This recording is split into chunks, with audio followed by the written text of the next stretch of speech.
On va plonger au cœur de nos cellules pour comprendre un truc assez fou. Comment ce qu'on mange se transforme en énergie pure. C'est un voyage au niveau le plus fondamental de notre biologie. Alors, la question de départ est simple, non? On mange tous les jours pour avoir de l'énergie. Mais comment, concrètement, un simple sandwich peut-il se transformer en l'étincelle qui nous permet de bouger, de réfléchir, de vivre? C'est ce parcours, de l'assiette à la pensée, qu'on va suivre ensemble. Bon, avant même de parler de la solution, il faut bien comprendre le problème. Et le problème, c'est que notre corps est une machine incroyablement gourmande face à un besoin en énergie qui est constant, permanent. Pensez-y une seconde. Le moindre clignement d'œil, un sprint pour attraper le bus. Tout ça, ça consomme énormément d'énergie.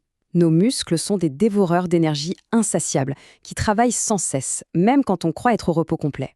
Et ça, ce n'est que la partie la plus évidente, parce que le plus gros consommateur d'énergie du corps, celui qui ne s'arrête littéralement jamais, eh bien c'est notre cerveau. Des milliards de neurones qui communiquent en permanence, ça demande une quantité d'énergie absolument colossale. Et puis, il y a tout le reste, tout ce qui se passe en coulisses. La digestion, la circulation du sang, la réparation de nos tissus, tout ça exige un approvisionnement continu. La grande question, c'est donc comment le corps fait-il pour alimenter cette machine ultra complexe, 24 heures sur 24, sans jamais tomber en panne sèche? Eh bien, la solution à ce défi, elle tient en une seule toute petite molécule, 3 lettres qui sont la clé de tout.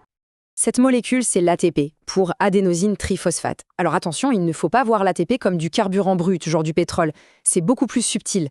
C'est la monnaie d'échange énergétique universelle. C'est l'euro ou le dollar de la cellule. C'est la seule devise acceptée partout pour payer le coût de n'importe quelle action. Et le secret de cette pièce de monnaie énergétique, il se trouve dans ses liaisons chimiques. Imaginez un ressort compressé au maximum. Quand la cellule a besoin d'énergie, elle brise la dernière liaison phosphate et paf, toute l'énergie stockée est libérée d'un coup, immédiatement disponible pour faire un travail. En fait, c'est un cycle sans fin. L'ATP, c'est la batterie pleine. La cellule l'utilise, elle libère son énergie et elle devient de l'ADP, la batterie vide. Le job permanent de nos cellules, c'est donc de recharger ces milliards de batteries vides en continu, seconde après seconde. Bon, recharger les batteries, c'est bien, mais il faut une prise de courant, une source d'énergie, et cette source, bien sûr, c'est ce qu'on mange. Pour comprendre comment ça marche, on va suivre le voyage d'une seule molécule de glucose. Et ce voyage est une véritable épopée, une sorte de chaîne de montage biologique ultra perfectionnée qui commence dans le liquide général de la cellule, le cytosol, et qui va se terminer au cœur de ses centrales électriques, les fameuses mitochondries. Les 2 premières grandes étapes, la glycolyse et le cycle de Krebs, il faut les voir comme une sorte de raffinerie. Elles ne produisent pas beaucoup d'ATP directement. Non, leur vrai travail, c'est de démonter la molécule de glucose pour en extraire ce qu'elle a de plus précieux, des électrons chargés à bloc en énergie. Mais ces électrons, on ne peut pas les utiliser comme ça. Ils sont transportés par des molécules spéciales, des sortes de camions-citernes moléculaires qu'on appelle NADH et FADH2.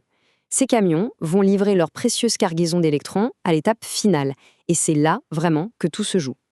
Et c'est justement là que l'histoire devient passionnante.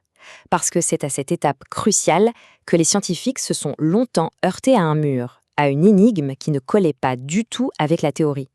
Voilà le calcul théorique. Sur le papier, l'énergie contenue dans les électrons d'un seul de ces camions, un NADH, aurait dû permettre de fabriquer environ 7 molécules d'ATP. C'était logique, le calcul était simple. Mais le problème, c'est que dans la réalité, en laboratoire, les mesures donnaient un résultat bien plus faible. La théorie ne correspondait pas du tout aux observations. Il manquait clairement une pièce au puzzle. Et ce décalage, en fait, ce n'était pas une erreur. C'était un indice. L'indice que la nature avait mis au point, un mécanisme beaucoup plus subtil, beaucoup plus élégant que ce qu'on avait pu imaginer. La solution à cette énigme, c'est une idée qui a complètement révolutionné la biologie, la théorie chimio-osmotique proposée par Peter Mitchell. Et là, c'est un vrai coup de génie.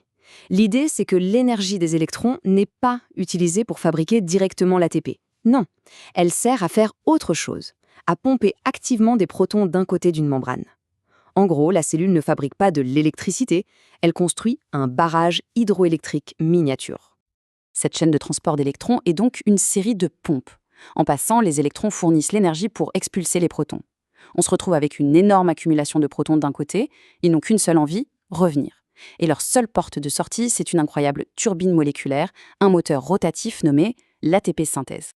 C'est le flux de ces protons qui se rue à travers cette turbine qui la fait tourner à une vitesse folle. Et c'est cette énergie mécanique de rotation qui est utilisée pour recharger physiquement l'ADP en ATP. Le rendement réel est mesuré, environ 2,5 ATP par NADH. Le mystère était enfin résolu. Ok, maintenant qu'on a toutes les pièces du puzzle, on peut enfin faire le bilan. Qu'est-ce qu'on obtient à la fin, à partir d'une seule et unique molécule de glucose? Ce graphique, il parle de lui-même. La glycolyse et le cycle de Krebs, les étapes de préparation, ne rapportent presque rien. C'est la dernière étape, la phosphorylation oxydative, avec son barrage et sa turbine, qui produit la quasi-totalité de notre énergie. C'est elle, la véritable centrale électrique de nos cellules. Ce moteur biologique, cette nanotechnologie vivante, tourne des milliards de fois, là, maintenant, à l'intérieur de nous. Son efficacité est le fruit de milliards d'années d'évolution. Et ça nous laisse avec une question assez vertigineuse. Quelles leçons peut-on tirer de cette ingénierie spectaculaire pour inspirer nos propres inventions et façonner notre avenir ?